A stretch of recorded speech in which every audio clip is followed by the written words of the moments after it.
হ্যাঁ বেটা, তুমি মেসওয়াক করো না শুধু এই কারণে, এটা রসুল করছে দেখে। এটা যদি সিনেমার নর্তকীয় করত, টেলিভিশনের নায়ক যদি দেখাইতো, অ্যাডভার্টাইজের অসিব্য যদি দেখাইতো যে মেসওয়াক করলে ভালো হয়, তো তুমি সেটাই করতে।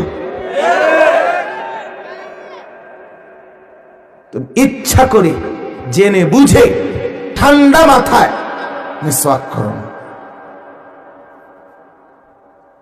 তুমি ব্রাশ করো, টুথপেস্ট দিয়ে দাঁত মাজো সারা জীবন, কেন? কেন এটা বেঈমান থেকে আসছে, এটা রসুল থেকে আসছে, এই জন্য এটা ছেড়ে দিলাম। পরিষ্কার বলে দিলাম, মদিনার বন্ধু মুহাম্মদ, আমি মূলত তোমার দুশমন, তুমি আমার দুশমন, আমি তোমার লগে নাই। নাই তো বলেন, বলেন এটা এই মিসওয়াক করা এটা হুজুরদের জিনিস না রাসূলুল্লাহ সাল্লাল্লাহু আলাইহি ওয়াসাল্লামের সুন্নাহ? তাইলে